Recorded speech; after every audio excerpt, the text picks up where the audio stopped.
देवभूमि के दंगल में आप सभी का स्वागत है। मैं हूं आपके साथ यशी शुक्ला। देवभूमि के दंगल में आज हम बात करेंगे दिग्गजों का आना 24 का बहाना।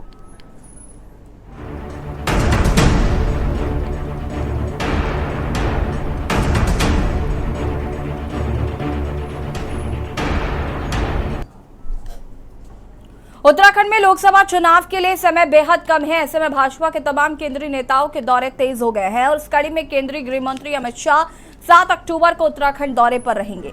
इस दौरान वह सबसे पहले नरेंद्रनगर के मध्य क्षेत्रीय परिषद की बैठक की अध्यक्षता करेंगे। इसके बाद अखिल भारतीय पुलिस विज्ञान कांग्रेस में शामिल होंगे। इसके बाद अमित शाह भाजपा प्रदेश मुख्यालय भी आएंगे। यहां पर मुख्यालय में 3 घंटे वो पार्टी पदाधिकारियों व सरकार के मंत्रियों से 3 अलग अलग बैठकों पर चर्चा करेंगे और लोकसभा चुनाव के मद्देनजर सरकार और संगठन की नब्ज टटोलेंगे। वहीं यूपी के मुख्यमंत्री योगी आदित्यनाथ भी 7 अक्टूबर को केदारनाथ धाम पहुंचकर पूजा अर्चना करेंगे। इसके बाद उनका बद्रीनाथ जाने का भी कार्यक्रम प्रस्तावित है। योगी और अमित शाह के बाद प्रधानमंत्री का भी उत्तराखंड दौरा है, जिसके लिए सरकार और संगठन तैयारियों में जुटा हुआ है। प्रस्तावित कार्यक्रम के मुताबिक प्रधानमंत्री 11 अक्टूबर को चीन सीमा से सटे पिथौरागढ़ जिले में पहुंचेंगे। मिली जानकारी के मुताबिक प्रधानमंत्री 11 और 12 अक्टूबर को आदि कैलाश और आश्रम में भ्रमण और पिथौरागढ़ में विशाल जनसभा को संबोधित करेंगे। प्रधानमंत्री चीन सीमा से सनातन व सुरक्षा का संदेश भी लेंगे। साथ ही साथ लोकसभा चुनाव से पहले भाजपा के दिग्गज नेताओं के उत्तराखंड दौरे बेहद खास माने जा रहे हैं। वही कांग्रेस का कहना है कि राज्य की जनता अब भाजपा नेताओं की बातों में नहीं आने वाली है। जनता सब समझ चुकी है और इस बार भाजपा को सबक सिखाने जा रही है। आज इसी मुद्दे पर चर्चा करेंगे। उससे पहले रिपोर्ट।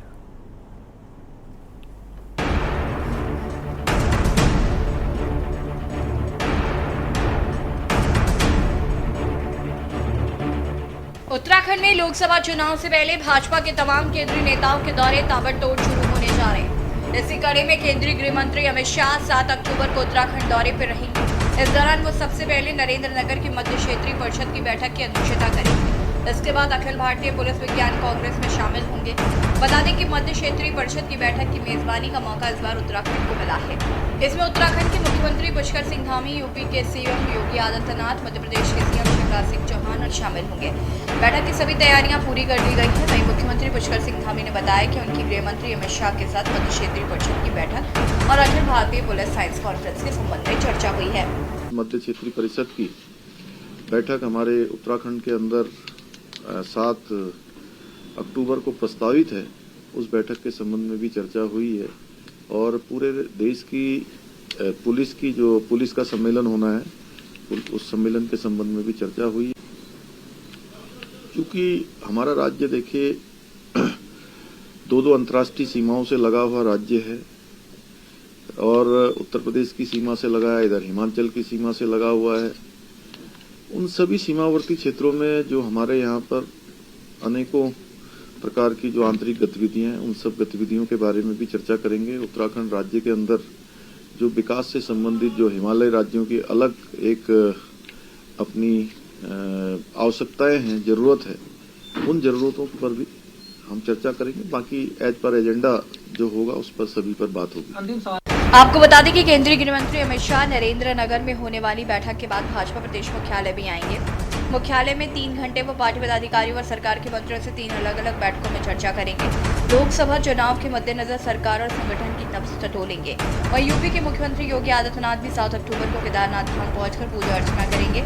इसके बाद उनका बद्रीनाथ जाने का भी कार्यक्रम प्रस्तावित है। योगी और अमित शाह के बाद प्रधानमंत्री का भी उत्तराखंड दौरा है, जिसके लिए सरकार और संगठन तैयारियों में जुटा हुआ है। प्रस्तावित कार्यक्रम के मुताबिक प्रधानमंत्री 11 अक्टूबर को चीन सीमा से सटे पिथौरागढ़ जिले में पहुंचेंगे। मिली जानकारी के मुताबिक प्रधानमंत्री 11 और 12 अक्टूबर को आदि कैलाश नारायण आश्रम में भ्रमण और पिथौरागढ़ में विशाल जनसभा को संबोधित करेंगे।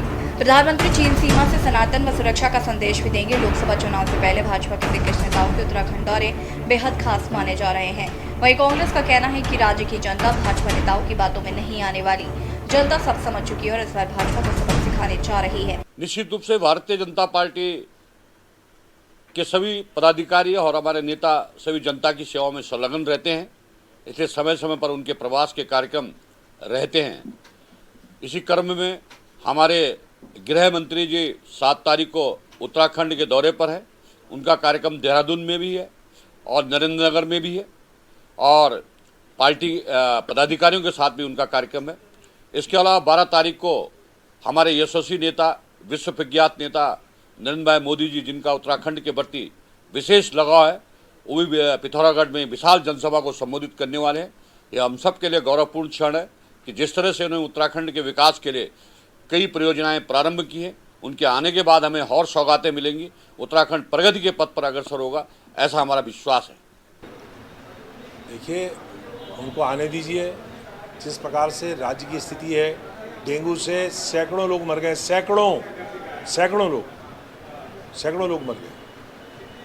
उनके दौरों का कितना प्रभाव पड़ता है तो ये आपको पता लगेगा।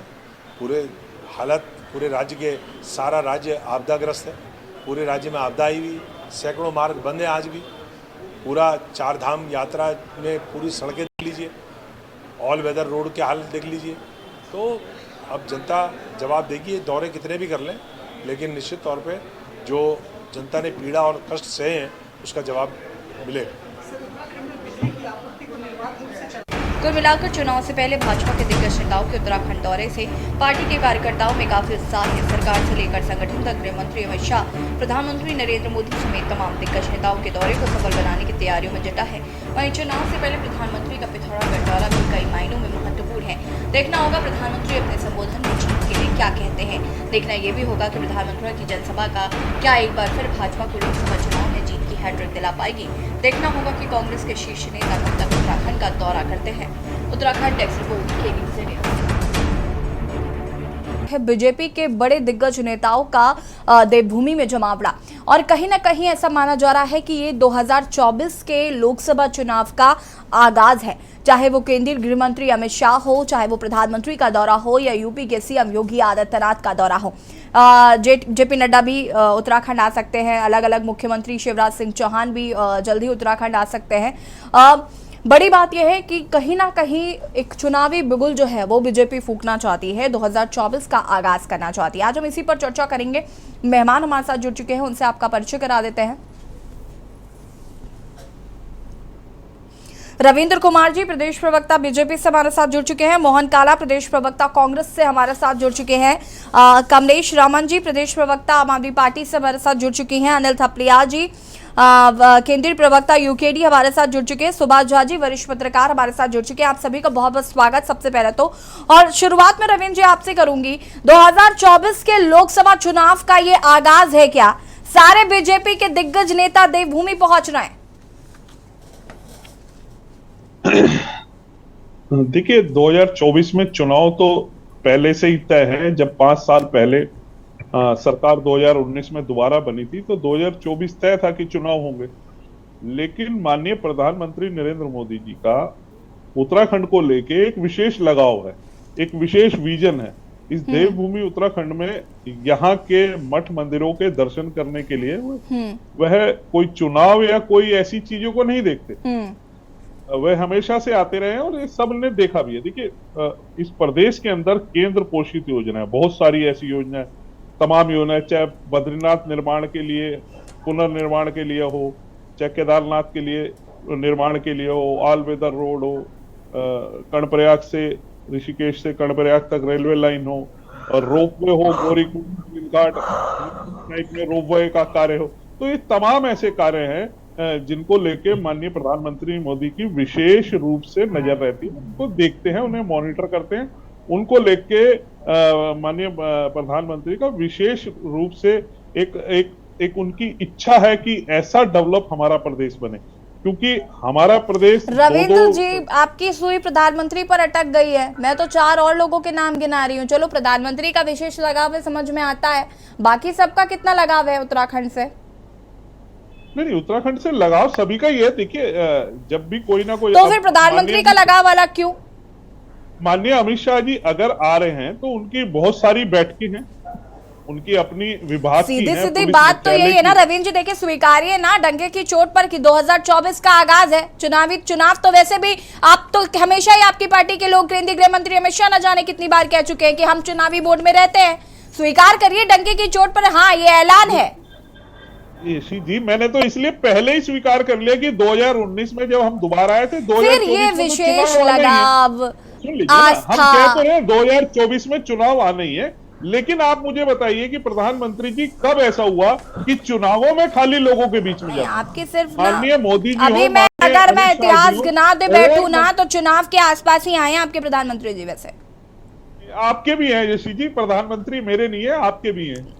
आपके चलिए, भी। माय फॉल्ट, ठीक है। हमारे प्रधानमंत्री जी चुनाव के आसपास ही आए हैं। वैसे अगर आप आंकड़े उठाकर देखेंगे तो इस बात से आप डिनाई नहीं कर सकते रविंद्र जी। नहीं, डिनाई है ही नहीं, हम मना ही नहीं कर रहे। चुनाव तो आते रहते हैं इस देश के अंदर, हर साल कोई ना कोई चुनाव यही होता तो समस्या है, इसीलिए तो प्रधानमंत्री जी कह रहे हैं वन नेशन वन इलेक्शन। है। हाँ जी जी। चलिए ठीक है, तो इस आती हूँ मैं वापस। मोहन काला जी, जी प्रधानमंत्री नरेंद्र मोदी जी का विशेष लगाव है, इसलिए वो उत्तराखंड आ रहे हैं। और अमित शाह जी इसलिए आ रहे हैं क्योंकि 2024 का चुनाव है तो उसका बिगुल वो फूकेंगे। साथ ही साथ अन्य राज्यों के मुख्यमंत्री भी पहुंच रहे हैं।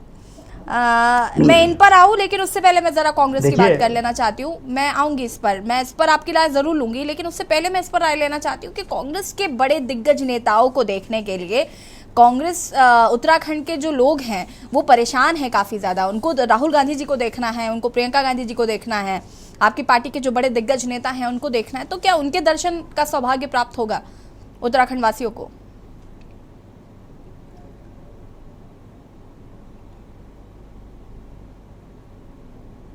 हेलो, हाँ जी मोहन जी,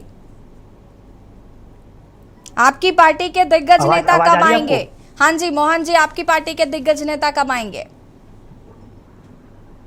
देखिए रविंदर भाई तो एक्सेप्ट नहीं कर पाए, और रविंदर भाई की आधी बात को आपने रख दिया, इसके लिए मैं आपका धन्यवाद करता हूं, क्योंकि रविंदर भाई ने तो सिर्फ लगाव पे बात छोड़ दी। अरे रविंदर भाई, इतना लगाव अगर उनको उत्तराखंड से था तो उत्तराखंड की ही बेटी थी अंकिता भंडारी, भाई लगाव था तो उस बेटी पर लगाव क्यों नहीं हुआ? इसी प्रदेश के बेरोजगारों पर जब नौकरियां बिक गई, बेरोजगारों की जब नौकरियां लगातार बिक रही थी, जब पेपरों की धांधली हो रही थी, जब पेपर बिक रहा था, काश ये लगाव उनका तब भी होता जब ऑल वेदर रोड पूरी बह गई थी, जब पूरी तरीके से यात्रा चौपट हो गई थी, ये लगाव काश तब भी होता। तो ये तो कहने की बातें हैं। मैं आपको बताना चाहता हूँ यसी जी, इन्होंने उत्तराखंड को एक प्रयोगशाला बना लिया है, और प्रयोगशाला इसलिए बना लिया क्योंकि इनको अब लगता है कि भैया हम कोई से भी राज्य में या देश में चुनाव हो तो हम उत्तराखंड चलेंगे, तो वहां देवभूमि है, तो वहां प्रयोगशाला से जो है कहीं ना कहीं मैसेज देंगे। क्योंकि मैं रविंदर भाई को बताना चाहता हूं कि रविंदर भाई, मुझे लगता है शायद यसी जी, अगर मैं गलत होऊंगा तो मुझे बताइएगा जरा मुझे, या मेरे जो और भी पैनलिस्ट है अगर मैं कहीं गलत बोल रहा हूं तो वो मुझे बताएं। भाई मुझे लगता है कि जब हिमाचल में चुनाव था, जब हिमाचल प्रदेश के अंदर चुनाव था, तब हिमाचली ड्रेस पहनकर उत्तराखंड आए थे प्रधानमंत्री जी। उसके बाद से शायद हमने देखा नहीं, चाहे अंकिता भंडारी प्रकरण हुआ हो, चाहे ऑल वेदर रोड जो बह गई है वो रहा हो, चाहे वो यूके SSS पेपर के मामले रहे हो, चाहे वो बेरोजगारों की नौकरियां जो इनके नेता मंत्रियों ने बेची थी वो रही हो, या फिर चाहे वो आपका जो है पेपर लीक में जिस तरीके से इनकी पार्टी के तमाम बड़े नेता सम्मिलित रहे हो, या फिर चाहे वो बद्रीनाथ में जिस तरीके से वहां के तीर्थ पुरोहितों को अपना रोजी रोजगार बचाने के लिए धरना प्रदर्शन करना पड़ा हो, चाहे फिर गोपेश्वर हो, चाहे फिर जोशीमठ हो, या फिर चाहे चमोली हो। मैं लगातार इन चीजों पर कह रहा हूं, अगर आपका लगाव था, देश के प्रधानमंत्री जी ने कहा था कि मैं उत्तराखंड की जवानी और उत्तराखंड के पानी को बेकार नहीं जाने दूंगा। अरे इस उत्तराखंड के युवा के भविष्य को बेचने का काम भारतीय जनता पार्टी के नेता और मंत्रियों ने कर दिया, आपने सूद नहीं ली। अरे आप आइए ना, आप आइए, उत्तराखंड का डेंगू प्रदेश आपको निहार रहा है। जिस प्रदेश को आज आपने, जिस देहरादून को आपने डेंगू सिटी बना दिया, वो आपको निहार रहा है। आप आइए, तो आप आइए, हम जानना चाहते हैं। और रही बात, आप उत्तराखंड आइए, उत्तराखंड तो क्योंकि आपने प्रयोगशाला के रूप में उत्तराखंड को यूज कर रखा है, और अब उत्तराखंड की जनता भली बात जान गई। हम देश के प्रधानमंत्री जी से पूछना चाहते हैं, हिमाचल में इतनी बड़ी त्रासदी आई, क्या आपका हिमाचल से लगाव नहीं था?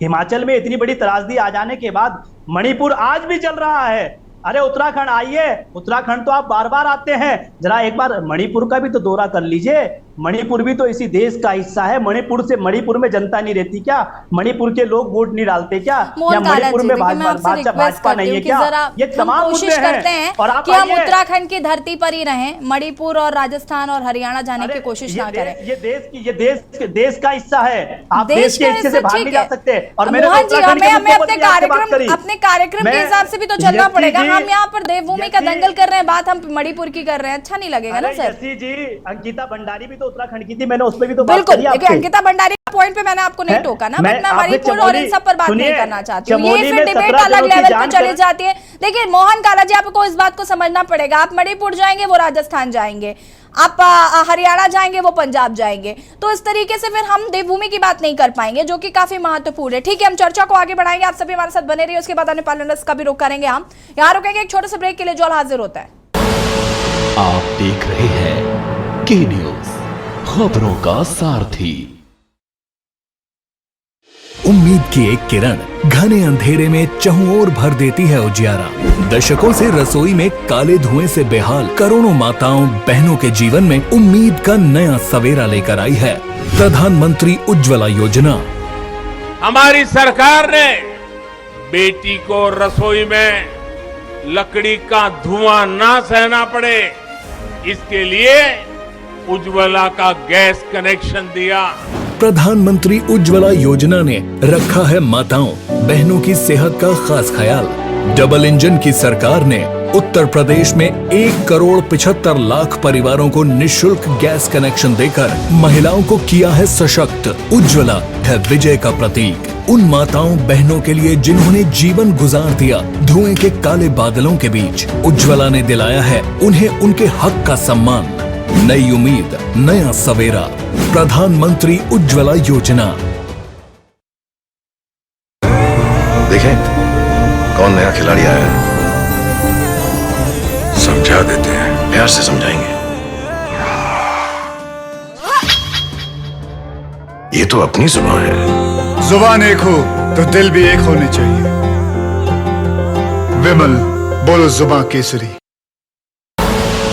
आप देख रहे हैं के न्यूज, खबरों का सारथी।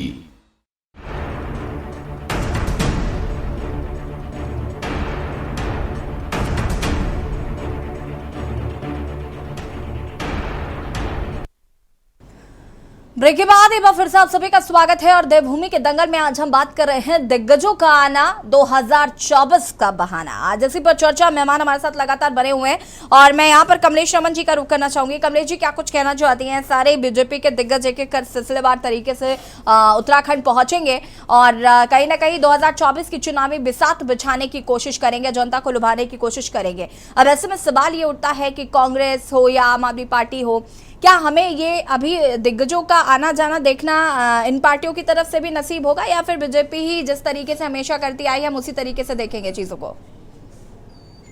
देखिए, जाहिर सी बात है कि जितने भी राजनीतिक दल हैं, जब चुनाव आते हैं तब उनके दिग्गज भी आते हैं, सभी चीजें होती हैं, हर चीज होती है।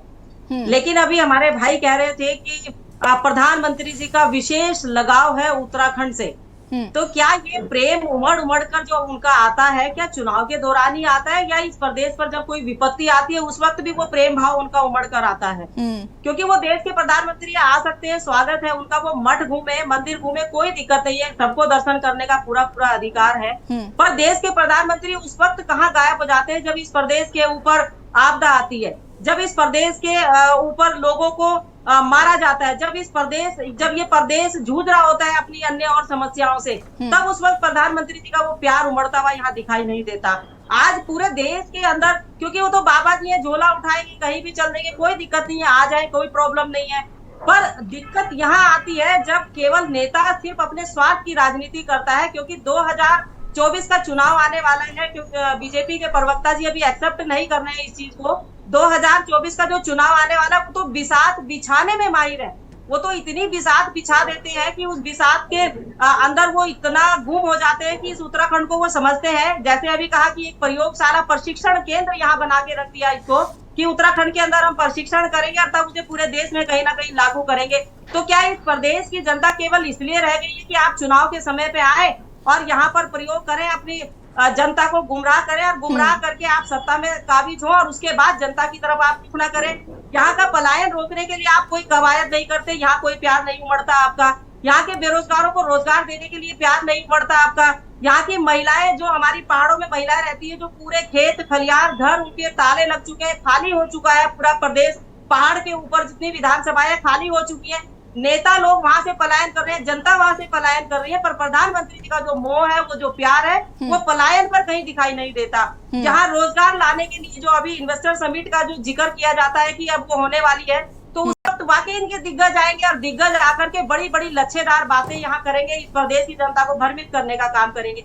पर मैं जहां तक समझती हूँ, क्योंकि देवभूमि उत्तराखंड की जनता इतनी समझदार है, काट की हंडी एक बार चढ़ती है, बार बार नहीं चढ़ेगी। कमलेश जी देखिए, ये कोई रीजन, मेरा एक सवाल है, मेरा ये सवाल है कमलेश जी, रुकिए जरा, मुझे ये जानना है कि भाई अगर उनकी पार्टी के लोग, आऊंगी मैं रविंद्र सारे रिएक्शंस के बाद, प्लीज वेट फॉर मिनट। मैं अगर बात करूं यहाँ पर, अगर प्रधानमंत्री जी आ रहे हैं या अमित शाह जी आ रहे हैं या अन्य कोई भी आ रहा है बीजेपी की तरफ से, तो बीजेपी अपनी चुनावी बिसात बिछा रही है। इसमें आपत्ति इसलिए नहीं होनी चाहिए क्योंकि चुनाव है, जाहिर सी बात है, हर पार्टी अपने आप को मजबूत करने के लिए जगह जगह पर जाती है, प्रचार प्रसार करती है।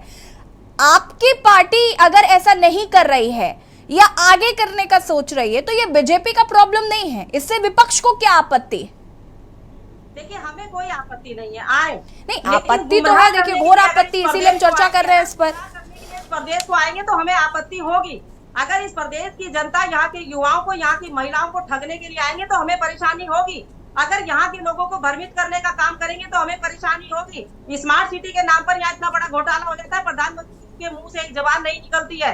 यहाँ की अंकिता बेटी की हत्या हो जाती है, उन्हीं के भाजपा के नेता उसमें आ जाते हैं। आज तक उस वीआईपी का नाम ये भाजपा के लोग नहीं बता पाए, एक ट्वीट तक नहीं करते प्रधानमंत्री जी। इस प्रदेश के अंदर जोशीमठ में इतनी बड़ी आपदा आ जाती है, एक ट्वीट करके जो है संतावना तक नहीं देते इस प्रदेश को। आप केवल चुनाव के लिए आएंगे, केवल आप प्रशिक्षण करने के लिए आएंगे इस प्रदेश के अंदर, तो अब इस प्रदेश की जनता आपको यहाँ पर इस तरीके से बर्दाश्त नहीं करने वाली है। आप दर्शन करने आए, कोई दिक्कत नहीं है। आप इस प्रदेश को क्या सौगात दे करके जाते हैं? जितनी बार भी आप आते हैं, आपके आने पे जो करोड़ों करोड़ों जो खर्चा होता है इस प्रदेश की गाड़ी कमाई का, जो टैक्स का पैसा आप सड़कों में लगा देते हैं और उसको ढकने का काम करते हैं, चाक चौबंद करने का काम करते हैं, वो पैसा कहां से आएगा? कमलेश जी, ठीक है, आप आइए, मैं वापस आऊंगी आपके पास, ठीक है, इस पर विस्तार से आगे बातचीत करेंगे। अनिल थपलियाल जी, इसके बाद सुभाष जी मैं आपके पास आती हूँ सीधे। अनिल थपलियाल जी।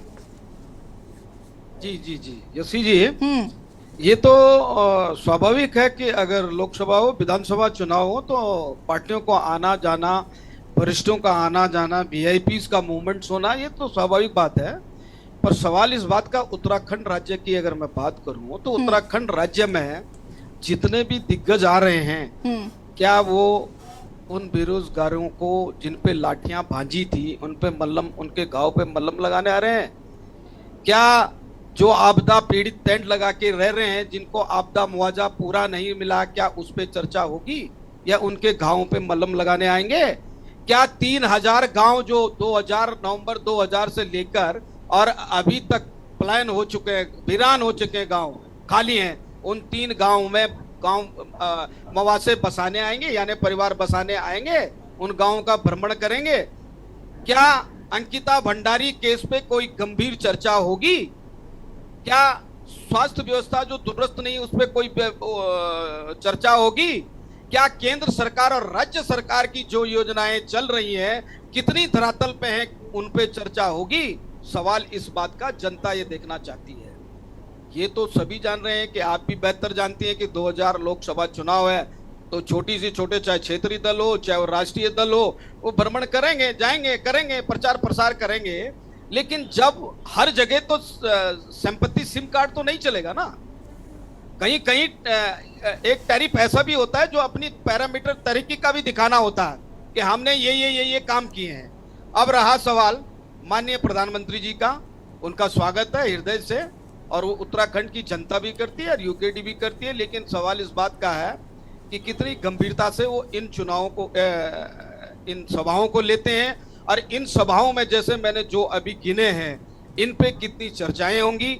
जो कानून उन्होंने केंद्र से राज्य सरकार को पारित करने के लिए दिए हैं, अनुमति प्रदान की है, तो क्या वो कानून कितने धरातल पे आएंगे? जैसे कि मैं गिना दूं, सदियों से भू कानून की हमारी चर्चा थी, उस पर कोई चर्चा होना या ना होना ये देखा जाएगा। यूसीसी कानून अभी तक चर्चा ही में ही है।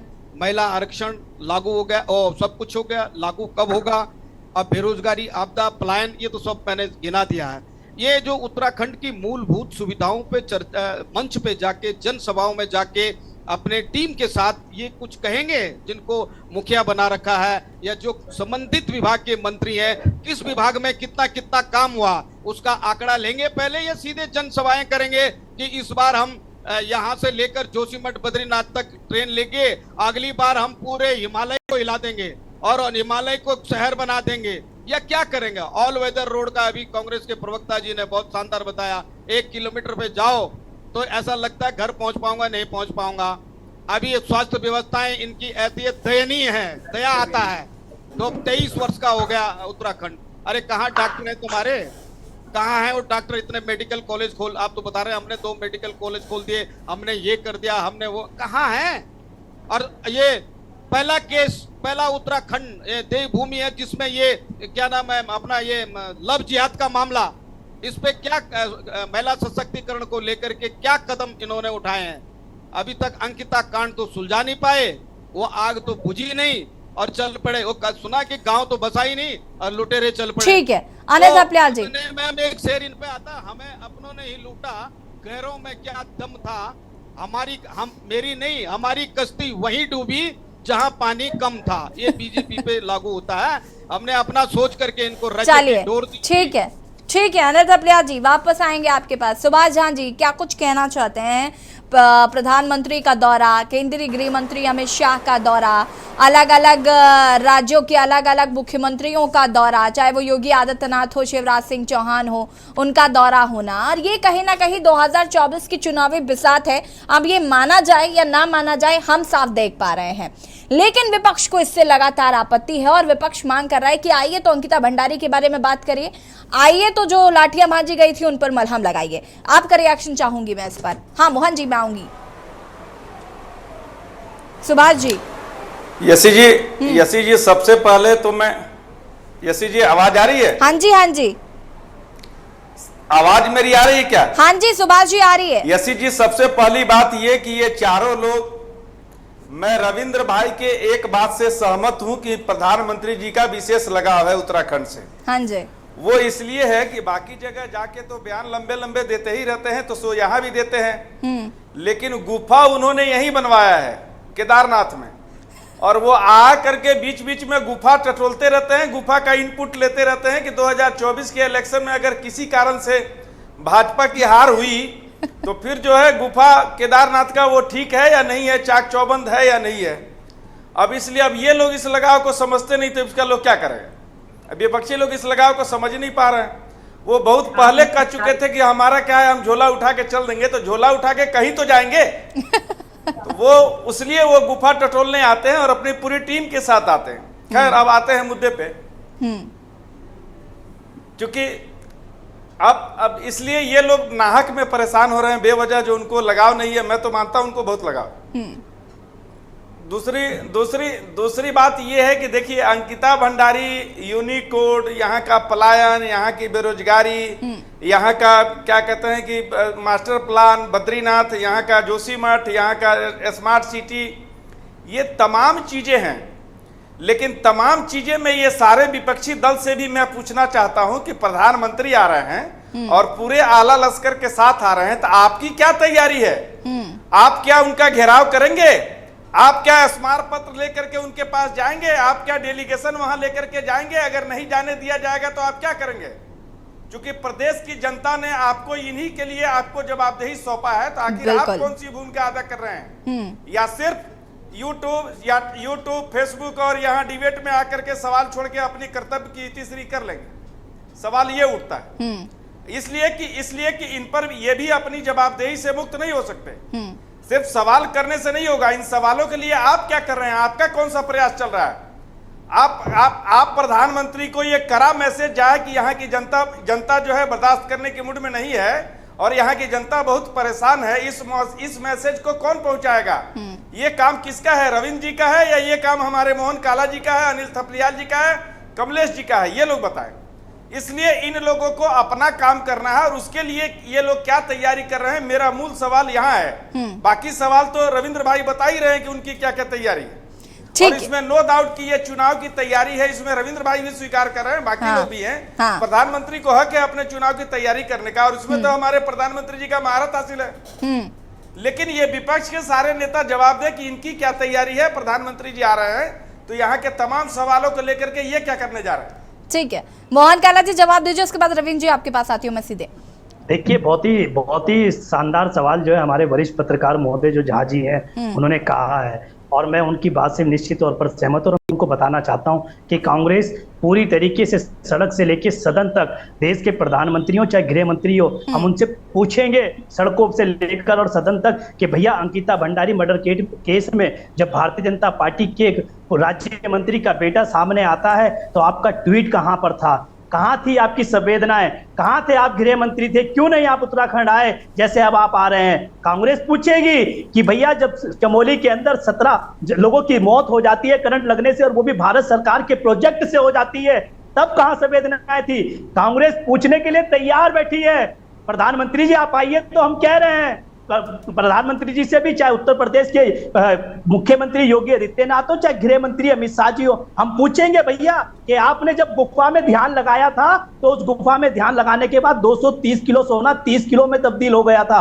हम पूछने के लिए तैयार बैठे हैं। अरे आप आइए तो हम पूछने के लिए तैयार बैठे हैं झा जी कि ग्रीन बोनस कहां पर है उत्तराखंड का। हम पूछने के लिए तैयार है कि जो सहकारिता की नौकरी सहकारिता विभाग के लोगों ने बेचने की काम करा अपने रिश्तेदारों को, अपने सगे संबंधियों को, हम उस पर बात करेंगे। हम यूके SSS घोटाले पर बात करेंगे, हम यूके SSC पर बात करेंगे, हम घेरेंगे और पूरी तरीके से कांग्रेस मुस्तैद है। जिस तरीके से हम लगातार, चाहे अंकिता भंडारी प्रकरण हो, चाहे उत्तरकाशी में 4 अनुसूचित जाति बेटियों के साथ जो गैंगरेप होकर उनकी हत्या हुई, चाहे वो मामले हो, चाहे वो आपका हमारे जो उत्तरकाशी का मामला हो, चाहे वो गोपेश्वर हो, चाहे जोशीमठ हो, चाहे वो प्रत्येक आपदा में जिस तरीके से आपने ऑल वेदर के नाम पर जो सपने दिखाए थे उत्तराखंड को, अरे आपका ऑल वेदर प्रधानमंत्री जी पहला वेदर नहीं झेल पाया।